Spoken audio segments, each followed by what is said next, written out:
Assalamualaikum warahmatullahi wabarakatuh. Selamat malam.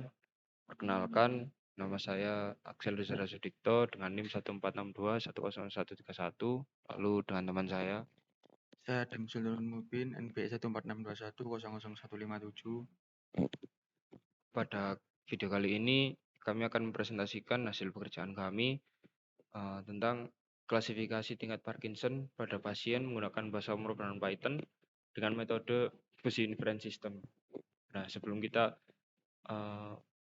dapat menentukan Fusion Inference System ini, kita melakukan beberapa perhitungan untuk kita mencari yang paling efisien. Nah, untuk latar belakangnya akan dijelaskan terlebih dahulu teman saya. Silakan.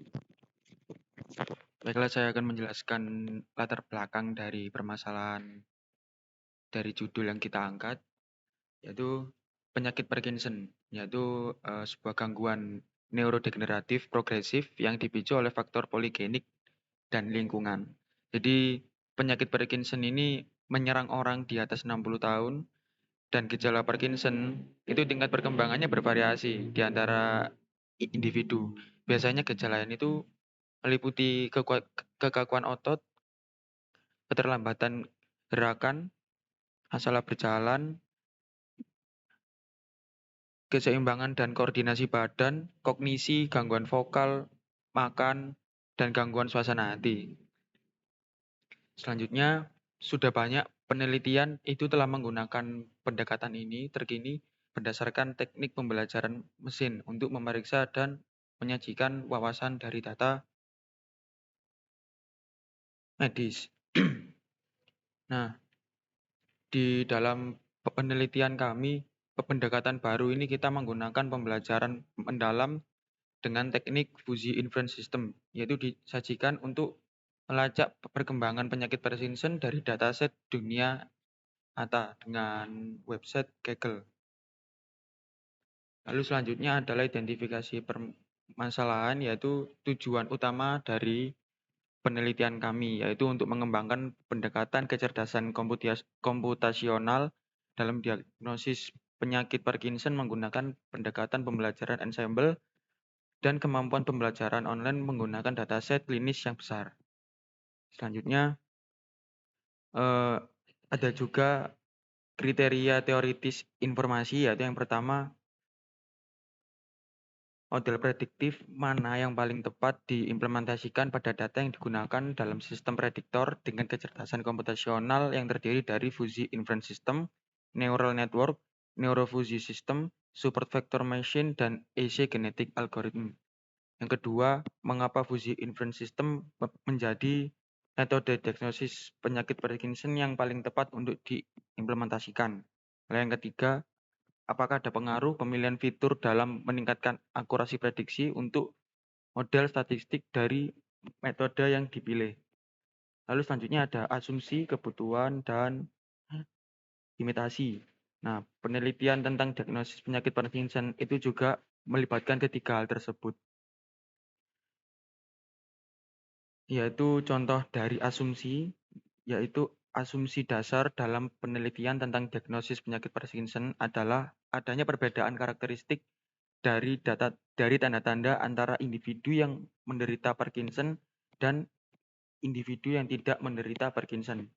Lalu yang kebutuhan itu penelitian tentang diagnosis penyakit Parkinson perlu mengidentifikasi metode atau alat diagnostik yang akurat, efisien, dan dapat diandalkan untuk mendeteksi gejala penyakit tersebut dan tanda-tanda yang berawal dari penyakit tersebut. Lalu yang terakhir ada imitasi, yaitu penelitian tentang diagnosis penyakit Parkinson terkait kompleksitas dan heterogenitas penyakit itu sendiri. Nah, lalu tujuan proyek dari judul yang kami angkat adalah untuk menghasilkan prediksi diagnosis penyakit Parkinson pada pasien yang dilakukan oleh perawat dalam kegiatan pemeriksaan prediktor penting yang relevan. Lalu juga memberikan manfaat bagi kinerja perawat rumah sakit, khususnya perawat dan dokter terhadap pasien yang menderita penyakit Parkinson. Lalu pengukuran performa website, yaitu tingkat akurasi prediksi lebih dari 80% yang didukung oleh ketepatan dalam memberikan informasi variabel yang paling memengaruhi pengambilan keputusan, sehingga pihak perawat dapat menggunakan informasi tersebut dalam menentukan kebijakan atau pengambilan keputusan tanpa didampingi oleh dokter. Selanjutnya ada data understanding yang akan dijelaskan oleh teman saya. Izinkan saya melanjutkan. Nah, untuk data understanding sendiri, kita mengambil data dari kaggle.com. Nah, di sini berupa dataset Parkinson Disease Detection yang sebelumnya sudah ada beberapa program yang dapat meran dataset ini, namun kita memutuskan untuk menggunakan Fusion Inference System yang sudah kita rancang, yang dimana parameter yang akan kita gunakan yaitu FO, lalu FHI, flow, lalu jitter percentage ini, setelah itu shimmer. Nah, alasan kita menggunakan parameter-parameter yang di atas ini karena untuk FO, FHI, dan flow ini menggunakan pengetesan secara langsung. Lalu untuk jitter percentage ini diambil dari jitter ABS. Jadi ada baiknya kita menggunakan jitter percentage saja yang sudah dilakukan pengukuran dari jitter ABS ini yang masih mentah.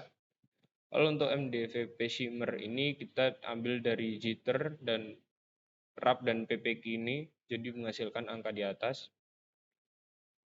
Lalu untuk statistic description, nah untuk programnya kita langsung coba saja di beberapa beberapa metode. Yang pertama kita coba dulu di Fuzzy Inference System Parkinson. Kita konekkan terlebih dahulu.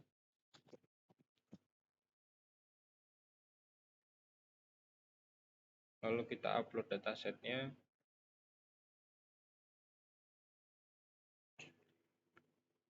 Nah, ini kita akan menggunakan library NumPy, skFuzzy, dan Pandas. Nah, namun dengan Pandas dan NumPy itu sudah terinstall, maka kalau kita run dulu untuk library-nya.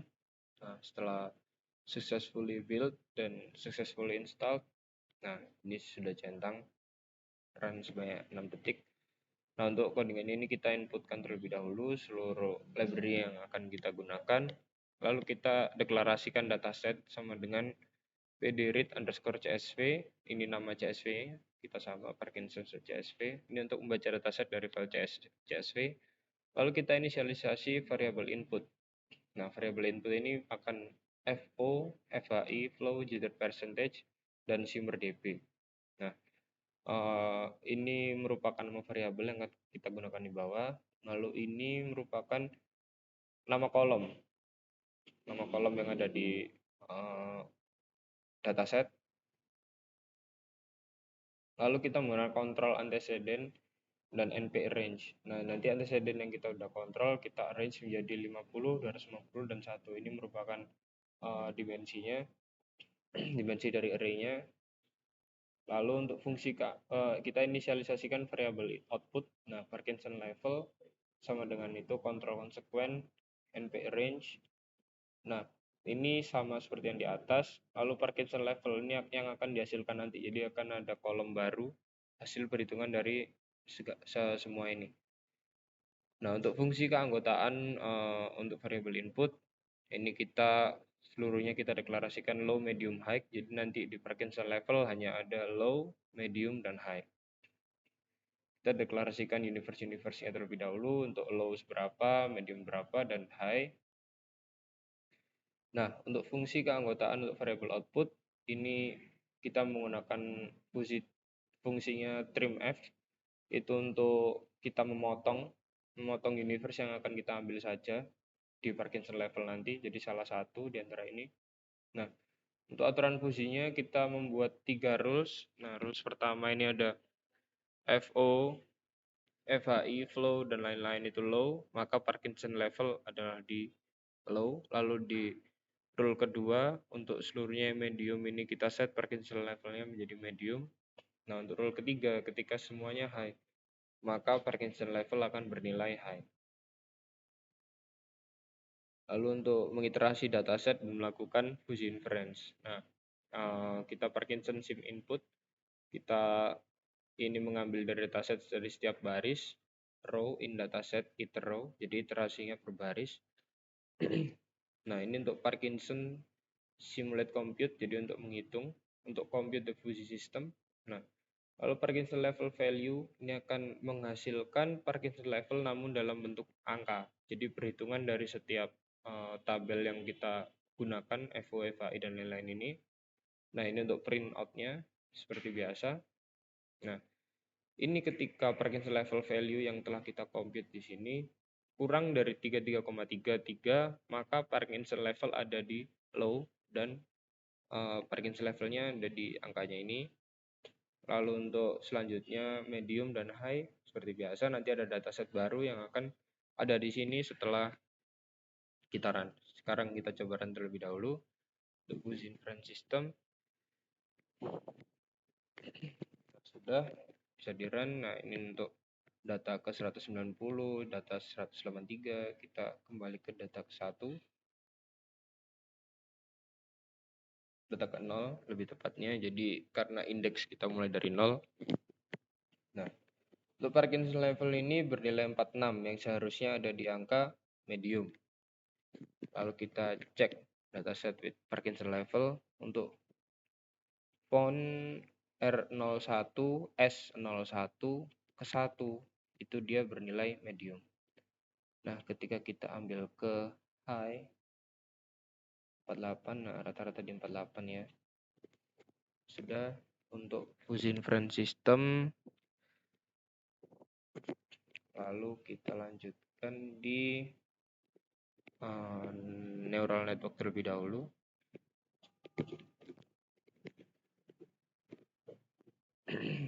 Kita konekkan. Lalu kita masukkan dataset yang akan kita gunakan. Nah, di sini kita menggunakan library matplotlib. Jadi untuk melakukan plotting. Lalu kita menggunakan library pandas dan numpy. Jadi kita terlebih dahulu install.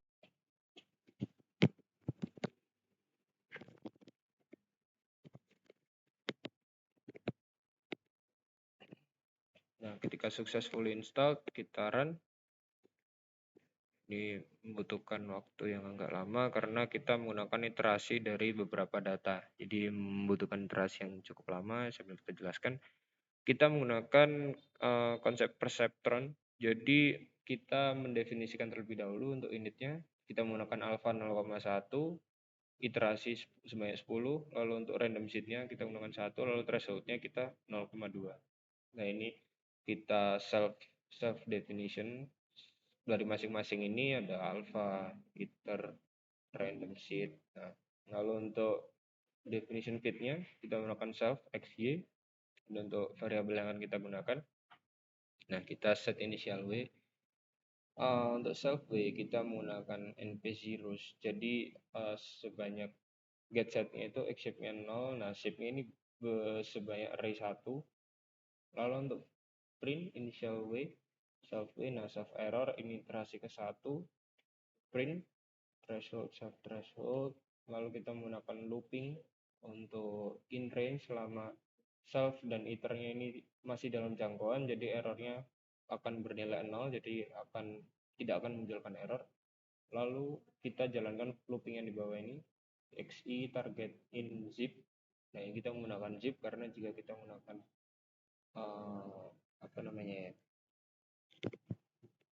make atau apa saya lupa, itu tidak bisa untuk data yang ada di 2 dimensi, jadi harus di lebih dari 2. Jadi kayak x, y, z seperti itu. Nah, untuk zip kita menggunakan xy. Nah, kita print iterasinya. Lalu untuk prediknya kita menggunakan seperti ini jika 0,0, 1 dan 0. Nah, kita load dataset, Parkinson, terus preprocessing, extract features and target. Nah, di sini kita melakukan pemrosesan pada fitur dan target. Seperti biasa karena perceptron itu harus menggunakan fitur dan target yang jelas. Jadi untuk dataset location-nya ini 1 dan min 1 values. Lalu untuk training prosesnya kita perceptron seperti yang di atas sama ya. thresholdnya 0,2 dan lain-lain. Nah, plot errornya apabila error, epoch dan errornya ini markernya 0.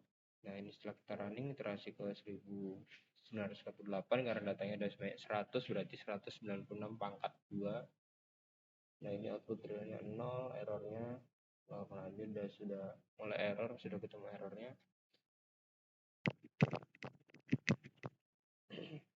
Nah, karena banyak data, jadi saya rasa neural network ini kurang efektif karena dia harus melakukan banyak iterasi dan masih ada error, ditemukan error pada jika kita implementasikan pada dataset yang kita gunakan. Jadi kurang relevan. Untuk selanjutnya kita coba run di NeuroFuzzy.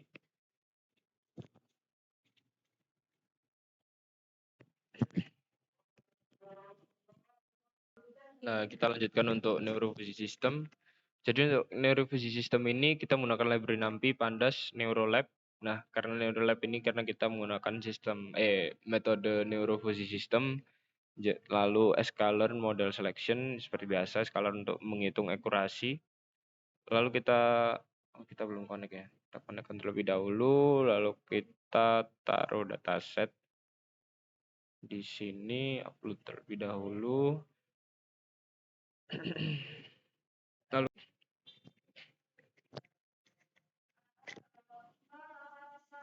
successfully build, lalu successfully installed, baru kita mulai run codingan yang akan kita gunakan. Nah, sambil menunggu runningnya kita sambil jelaskan. Nah, untuk load datasetnya kita load terlebih dahulu. Lalu untuk verify the column names in dataset. Nah, jadi kita mengverifikasi terlebih dahulu untuk nama-nama kolom yang ada pada dataset.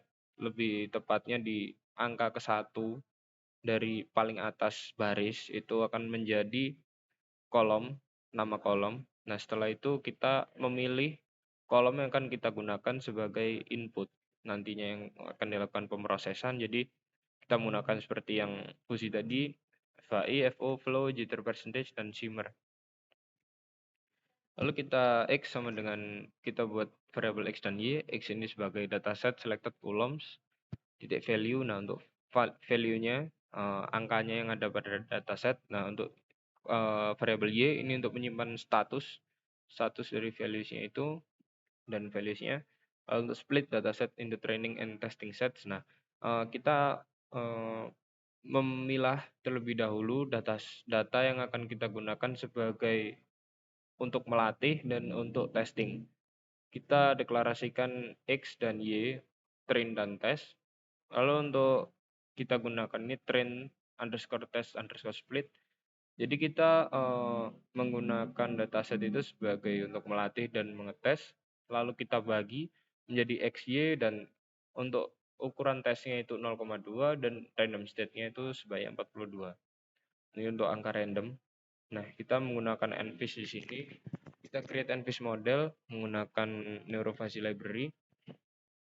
Kita input size-nya, ukurannya jadi sama dengan X untuk melatih, dan shape-nya ini dalam bentuk array sebanyak 1.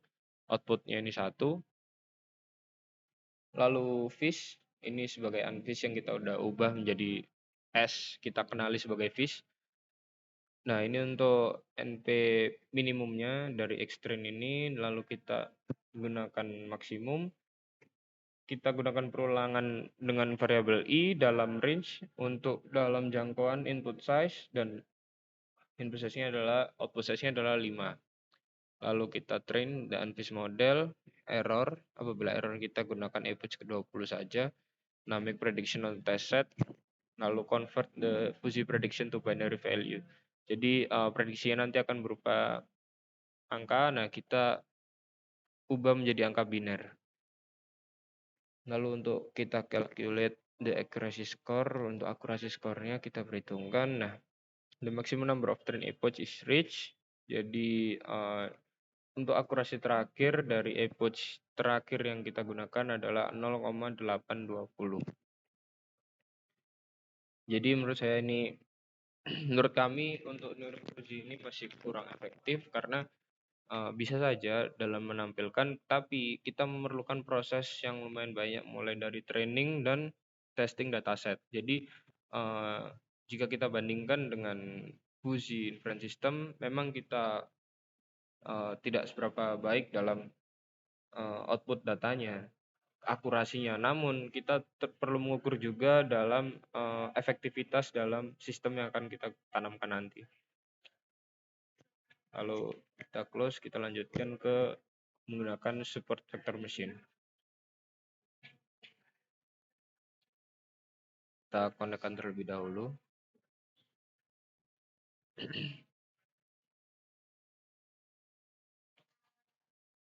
Lalu kita masukkan dataset yang akan kita gunakan. Lalu kita gunakan ini karena kita akan menggunakan library sklearn. Jadi kita perlu menginstal library scikit-learn. Kita run. Nah, ini untuk dataset. Lalu seperti biasa, kolom yang akan kita gunakan, terus mengubah fitur dan target dari suatu variabel, menghitung angka dari data row, jadi beberapa row yang akan kita gunakan ini seperti tadi, menyeplit data train dan test. Nah, untuk skill the feature ini untuk membuat jarak. Nah, untuk scaler ini kita menggunakan fungsi min max scaler. Jadi kita masukkan untuk fitur range-nya min max scalernya itu ada di batas minimum dan maksimalnya. Nah, untuk batas minimum kita tetapkan min 1 dan batas maksimalnya menjadi 1. Nah, untuk extend dan extest-nya kita transform menjadi scalar, jadi transformnya menjadi fit, jadi menjadi angka biner yang lebih baik dan tidak menimbulkan angka desimal. Lalu create the super vector machine classifier, kita menggunakan kernel linear supaya karena dataset yang kita gunakan ini saling berhubungan. Apabila salah satu tidak kita inputkan maka akan terjadi error. Kita train model yang terlebih dahulu, kita menggunakan fit. Nah, kita make prediction on the test set. Jadi kita membuat prediksi seperti tadi, lalu menghitung akurasi. Nah, untuk display akurasinya untuk setiap baris. Jadi, nah seperti ini. Ini class count-nya. Nah, ini untuk aktual dan predicted-nya. Ada beberapa yang aktualnya ini bernilai 1, tapi ketika diprediksi itu bernilai 0. Jadi, masih ada beberapa yang hanya bernilai prediksi dan tidak menetapkan pada suatu data yang tepat. Nah, untuk aktualnya memang dia beberapa benar, tapi juga masih menimbulkan kesalahan untuk prediksinya. Jadi ketika kita memprediksi 0, lalu aktualnya 1, maka kita tidak bisa menemukan penyakit Parkinson yang tepat pada seseorang ketika kita masih menemukan beberapa error seperti ini. Lalu kita terakhir ke isi genetik. Isi genetik kita konekkan terlebih dahulu seperti biasa, lalu kita upload datasetnya. Nah, untuk library yang akan kita gunakan seperti biasa scikit-learn dan nah ini untuk genetic algorithm, khusus genetic algorithm itu kita menggunakan from genetical algorithm dan importnya kita genetic algorithm SGA. Jadi kita mendefinisikan di bawah nanti hanya sebagai GA tanpa kita run terlebih dahulu untuk input library-nya, install library-nya.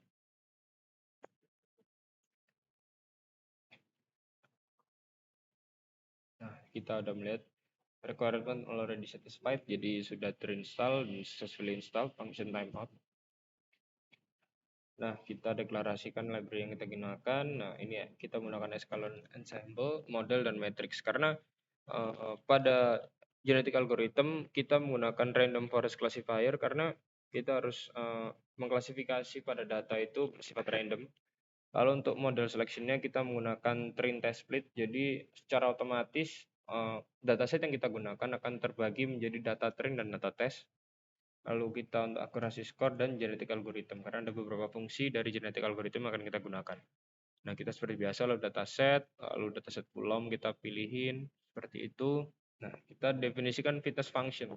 Nah, untuk fitness function yang kita selected feature boolean feature. Nah, for feature ini in solution. Jadi ketika boolean feature ini bernilai 1, kita akan langsung melakukan convert feature ini ke dalam solution. Lalu kita select the corresponding columns from the dataset. Nah, kita select underscore X ini, X-nya akan menjadi feature yang terpilih. Lalu kita melakukan pengecekan ini feature are selected, apakah ada feature yang telah dipilih. Nah, ketika array pada shape ini 1, kita menggunakan shape ini karena untuk merubah bentuk dari dimensi array-nya, bernilai 0, maka dia return high fitness ya. Jadi returnnya langsung 1,0. Jadi akan mengindikasi bahwa merupakan poor performance dari dataset yang telah kita jalankan. Lalu seperti biasa kita set ini train dan tesnya, random state-nya tetap 42. Buat prediksi, nah return fitness. Nah, kita melakukan run di sini untuk algoritmnya ini GA. Ini function, fitness function, dimensionnya X shape 1. Nah, kita menggunakan dimensi 1, kita run genetic algoritmnya, lalu mendapatkan base solution. Base solution itu sama dengan algorithm base variable. Jadi variabel yang ditemukan terakhir dan terbaik itu merupakan base solution ini.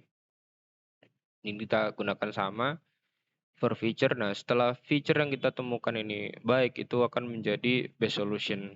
Nah, setelah corresponding column from dataset, seperti biasa. Nah, ini split the data ini sama. Nah, untuk create a random classifier, kita deklarasikan CLF. Nah, kita buat fungsi random forest classifier, gunakan random state 42, lalu train classifier, buat prediksi pada data test.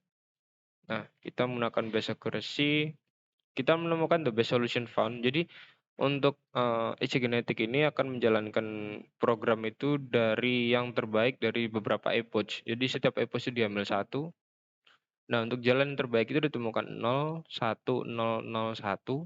Objective functionnya ini 0,12. Nah, ini kita temukan di sini bersifat linear dan feature indicesnya ini 1,4 dan akurasinya 0,871. Jadi masih lebih baik ketika kita menggunakan akurasi pada super vector machine tadi.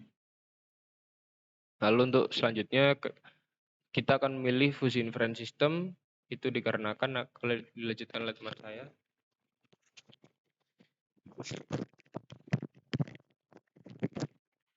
Baik, saya akan melanjutkan. Jadi, mengapa kita menggunakan sistem inferensi fuzzy atau fuzzy inference system dalam pilihan yang baik untuk mendeteksi penyakit? Karena yang pertama, dia memiliki kemampuan dalam menangani ketidakpastian. Jadi, fuzzy inference system ini dapat mengatasi ketidakpastian terkait dengan data kesehatan dan gejala penyakit.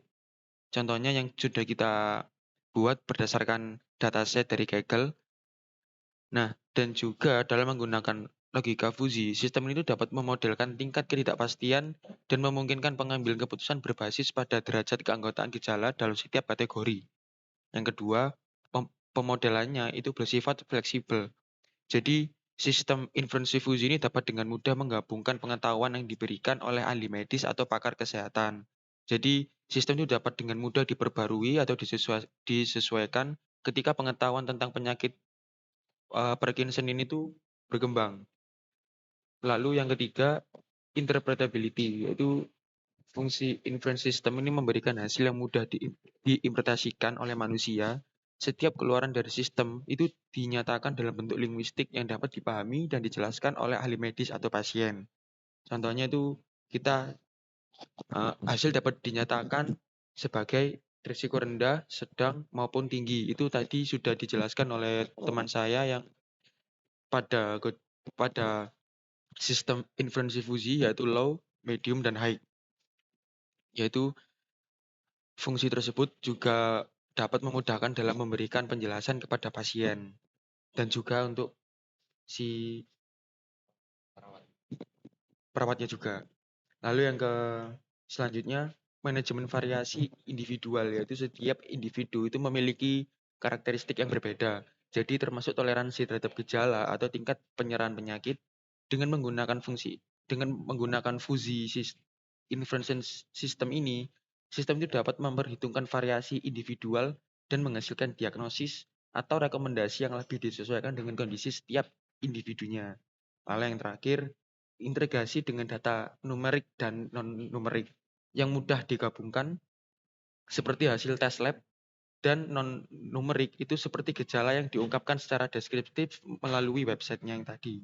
Jadi ini juga memungkinkan penggunaan data yang kompleks dan beragam dalam proses inferensi. Nah, lalu kita lakukan pembangunan model. Untuk seperti ini model kita. Jadi pertama itu sama seperti tadi, namun kita ambil library Flash. Flash itu untuk kita melakukan render template-nya, lalu melakukan request seperti di bawah nanti. Kita add flash underscore name. Nah, datasetnya ini seperti di atas, seperti tadi. Nah, untuk dataset yang akan kita gunakan ini akan bernilai numerik. Jadi tidak ada yang namanya berupa sebuah teks atau apa string. Nah, untuk di ini app root kita menggunakan metode get dan post. Jadi untuk di get ini kita untuk mengambil input dari dataset dan mengambil input dari user. Lalu postnya kita gunakan untuk memunculkan output. Nah, kita definisikan index terlebih dahulu, kita request method itu post. Nah, ini proses the form input and get result. Nah, ini untuk kolom yang kita gunakan ada FO, FAI, flow, jitter percentage, dan shimmer DB. Nah, kita Parkinson sim input ini untuk FO value, FAI value, flow value. Kita gunakan rule yang sama, apabila 3,3 itu seperti biasa, seperti yang sudah kita jelaskan. Lalu kita gunakan, nah di index HTML ini seperti biasa, kita sudah deklarasikan untuk FO, FAI, flow, jitter percentage. Nah, ini untuk outputnya nanti akan ada di satu website, di satu page maksudnya. Nah, lalu kita run terlebih dahulu. Kita runnya menggunakan Python, tapi pastikan untuk interpreter yang kalian gunakan itu sudah terinstall Python. Python app.py.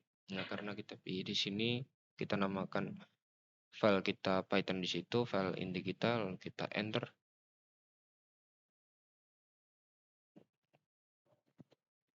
Nah, ini sudah running on, ini website linknya. Localhost, kita lakukan run di localhost, klik. Nah, sudah muncul. Kita inputkan seperti dataset. Misal, kita ambil berupa data di sini. Nah, untuk flow, jitter, dan lain-lain ini kita harus lakukan testing terlebih dahulu. Jadi kita ambil data dari para perawat yang akan sudah melakukan testing terhadap pasien. Lalu kita coba inputkan untuk FO, ini ada 122,4. Kita bisa gunakan desimal ya di sini. Lalu untuk FAI kita 148,65. Lalu flow frekuensinya 113,819.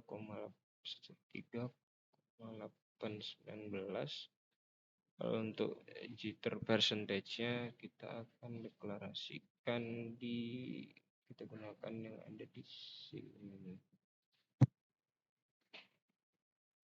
Nah, ini 0,968.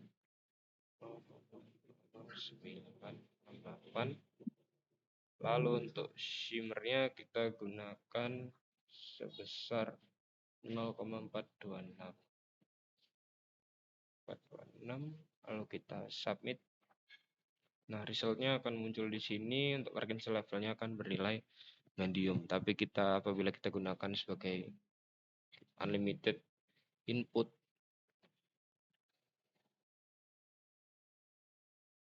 kita gunakan unlimited input, itu akan bernilai high. Nah, seperti di sini Parkinson levelnya akan bernilai high. Kita gunakan minimum input itu 0, 0, 0, 0. Kita tidak menggunakan sehat atau tidak sehat, kita hanya menggunakan Parkinson levelnya. Maka di sini Parkinson levelnya adalah low.